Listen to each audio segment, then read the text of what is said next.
Hello, lovely people. Happy Sunday, or what's left of it. Hope you had a good one. Here in Manchester, Christmas has officially started. We had a look around the Christmas market today. It's a massive Christmas market in Manchester and super busy today. And it was such a weird day for a Christmas market because it probably was about 20 degrees and really too hot to be in a jumper. And yeah, saw people walking around in t-shirts, the sun was shining, the sky was blue, and there was the Christmas market.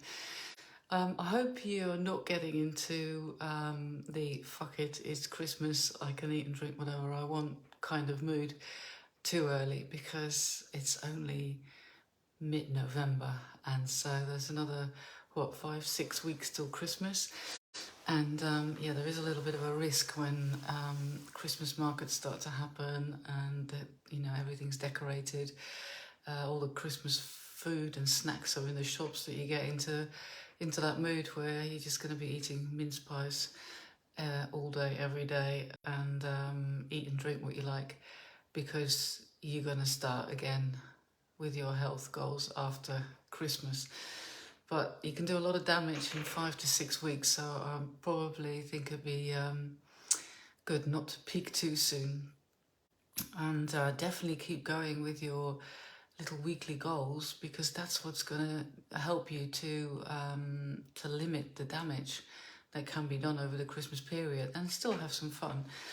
So stick with the weekly goals and just set yourself reasonable little goals every week, and keep doing that even in the week of Christmas, because you can still set yourself a water drinking goal or a walking goal. You don't have to set yourself a dietary goal every week, and in that way I think you can prevent a lot of ill effects from 5, 6 weeks of bad food, and maybe also less physical activity. And that's actually what I want to talk about a little bit today, is physical activity, not so much exercise. Exercise is really important, and I like it, and I do it nearly every day. I go to the gym probably 5 days a week and really enjoy it. But you don't have to go to the gym to move enough. You could get all your physical activity in your daily life. And I want to talk a little bit about that non-exercise physical activity, and how important that is for your health, but also how easy it is to increase that and to have the benefits, even more benefits often than you could have from going to the gym 5 times a week. Some of the most profound benefits of exercise are not so much the calories that you burn, because a lot of people are focused on that when they do exercise. How many calories am I burning? And it's actually not going to be that much, because unless you're Mo Farah, you're not going to train 6 hours a day. You're going to do an hour maximum. And there are only so many calories you can burn in that hour.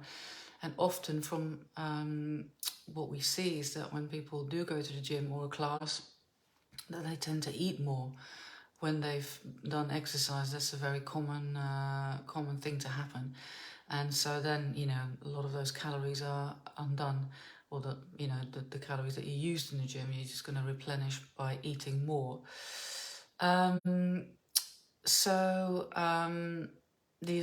The overall effect of just increasing your daily activity, that is going to be super beneficial for your health and for your fat burning as well. In fact, going back to exercise again, people who do exercise and tend to focus a lot on the intense cardio exercise, where the heart rate is up to the point that the body is really using up all the glucose, then you'll find that you're also going to produce some cortisol. You're actually going to abuse your body's natural stress response, which obviously happens when you're stressed. But what that means is that your heart rate goes up, your blood pressure goes up, your body will produce stress hormones, and these will actually not be beneficial if you want to burn fat. So be careful if you do exercise that you're not going to focus on that sort of intense cardiovascular. But like I said, I don't really want to talk too much about exercise today. I really want to talk about how long are you sitting down at a time during the day? If you have a sedentary job, if you're a driver or if you work at a computer, at a desk, you could be sitting down for hours and hours every day, and that is really bad for your health. There's a really strong connection between sitting down a lot and a host of health problems and musculoskeletal issues as well, imbalances that lead to pain, injuries. How many people do you know have back pain, knee pain? And a lot of that comes from not moving enough and also not doing enough varied movements during the day. So what happens is if you sit down a lot, then you weaken your glutes. So your glutes are the muscles in your backside, big muscles, because you deactivate them from supporting your body weight. And you will also, by sitting still, compromise your hamstrings and your hip flexors, and that means that they will shorten and tighten, and that also will lead to injuries and chronic pain, where the shortening of those muscles is going to cause that to pull on other parts, because of course everything is connected. Now, when you're inactive as well, or inactive a lot of the time, so you're not moving a lot generally during the day, that can lead to metabolic and hormonal imbalances, and that can actually interfere with your glucose metabolism. So that means how your body deals with glucose. And it can also increase your triglyceride levels, so that's bad for your lipid profile. And it will promote excess body fat storage. Now, like I said, a host of health conditions are related to this, and of course for most people they will find it really annoying that they won't lose weight so easily. So this will also increase your blood pressure, so it can also lead to high blood pressure, which that's not great for your cardiovascular health. And also your leptin signaling is interfered with. Now, leptin is a hormone that is involved in how full you feel, your satiety. So when you're eating, and this is only when you eat real natural food, your body will recognize that as real food. And after a while you produce leptin, and that will tell you that you've had enough to eat and you'll stop eating. And if you sit down a lot, that signaling can be disturbed. So that means that you might want to keep on eating. It will increase your appetite, and also you actually get an up-regulation in fat storage genes, because you may not know this, but your lifestyle can actually have an impact on your gene expression. So a lot of people think that the DNA is determined. Well, it is, but you have many genes and not all of them are expressed, and that depends on your lifestyle partly. It can also depend on some other things, but your lifestyle is instrumental in that. So you can actually become genetically more likely to store fat if you don't move a lot. And also it can down-regulate your fat-burning genes, so that's a double whammy. So people with these sort of lifestyle patterns where they sit down hours on end, they can actually experience chemical changes in the brain that promote inactivity. So what that means is that if you do sit down a lot, it makes you more likely to keep on doing that, because your brain gets wired for inactivity.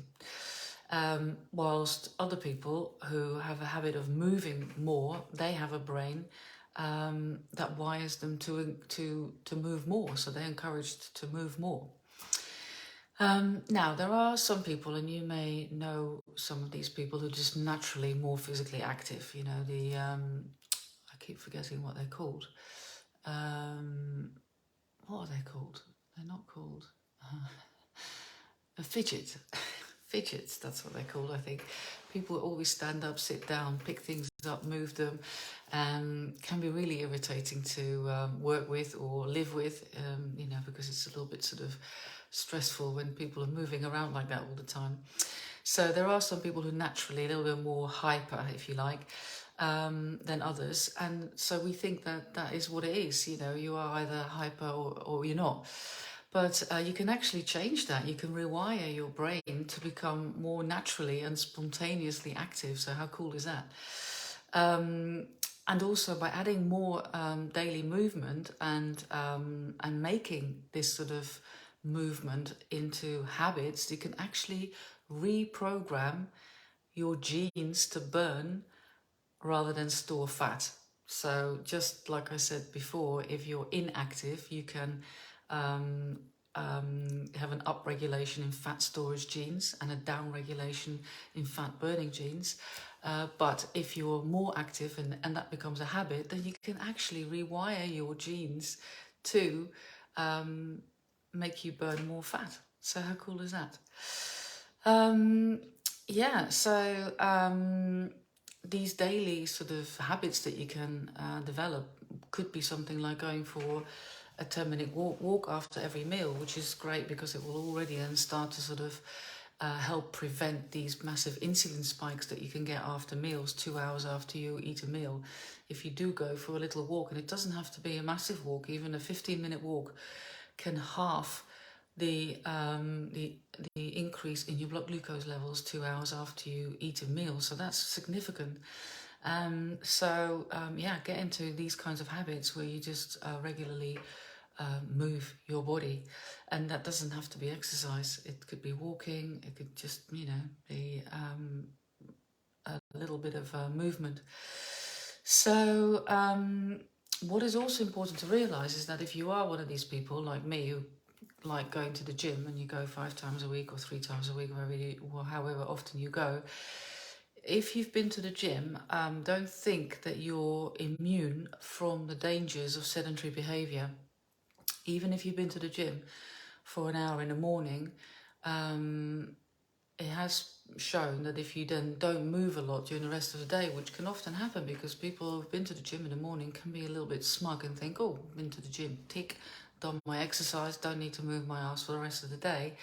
And then if they don't, then they could still have these negative effects from that sedentary behavior. And they can actually suffer from a similar level of risks for obesity, cancer, and heart disease as people who do not move at all, who don't do exercise at all. But you know, if they move, they won't have these risks. So exercising is not enough to protect you from the health hazard of sitting down for long periods of time. So, like I said, we don't need to do a lot. 15-minute walk after a meal, that'd be great. If you can find that time, that will make a big difference. And even if you take frequent breaks during the day and just get up and move around a little bit, then that could all add up to about 1,000 extra calories that you burn during the day, because you're awake hours in the day probably is around 15 hours. And like I said earlier, if you go to the gym, you can probably only work out for an hour maximum, but you've got 15 hours in a day where you can move your body, and you could easily burn an extra 1,000 calories in those 15 hours, which is way more than most people would burn in the gym, even if they go for an hour. And to be honest, if they go for an hour, they hardly ever work out for an hour, do they? They always stand there on their phones in between exercises, and so, you know, at best they probably work out 45 minutes. So it is also really important that you vary the movement a little bit. So it's really good if you could get like a standing desk, if that's at all possible, but don't think that that's enough, because then you'll just be standing and that will be the same movement again. It's that sort of variation in movement that you need in your body to get the benefits from doing that. So have a little assessment, see how long you're sitting down every day, and maybe this could be your little goal for this week. It's going to be my little goal for this week. Like I said, I don't struggle to motivate myself to do exercise. I love doing exercise, but when I'm working, if it's working from home, I might actually sit still for quite a long time. in the evening, I do like knitting, and I might sit there and watch Netflix and knit for a couple of hours. So I do really have to be aware of that and get up. So that's going to be my little goal for this week. I'm going to, every time I sit down, I am going to set an alarm. That's going to be a faff, isn't it? I think I've got a feature on my phone actually, which it used to go off more. So I need to check. Maybe something's changed in the setting that actually will alert me that after 45 minutes of sitting down, I should get up. And I used to get these messages, but I haven't seen them lately. So, and I have been sitting down. So we'll see. I'm going to try and figure that out. And this is going to be my goal this week, that I won't sit down for longer than 45 minutes without sort of getting up and doing a little bit of movement. So if you can't think of any other health goal this week, that could be yours as well. I do encourage you to set yourself a little goal, because this is how you're going to stay on it like a car bonnet, and you're always going to be in action mode. You're doing something, and that's going to make you feel good. And when you feel good, you do better. So think of something you can do. Don't make it difficult, something easy, so you definitely do it, because then you feel good. You can always exceed the goal. You're not going to be told off for that. If you say that you're going to walk for 15 minutes after each meal, but it's a nice day like today and you want to walk for half an hour or an hour, then that's great. And you've exceeded your goal, and that's even better. You can feel even more smug. And so keep it easy, be very specific, say exactly what it is that you're going to do. And then next Sunday, review it, see how it went, congratulate yourself, reward yourself if it went well, and then think about the week following. So if you just do it week by week, it's not stressful, because it's only a week. You can remember that, you can stay motivated for that. And before you know it, another week has gone by. So I hope that you found this useful. Think about your sedentary time. Are you sitting down a lot? Can you move a little bit more? And just hopefully, you know, I've given you a little bit more information now about how beneficial that is. So don't think that that's not worth a lot if you just, you know, get up a little bit here and a little bit there. That is actually really, really beneficial, and probably even more than going to the gym for 45 minutes. And if you do that, make sure that you don't sit down for the rest of the day. Right, I'm going to love you and leave you. Have a wonderful week, and I hope that I'm going to see you again next Sunday. Take care, lots of love. Bye.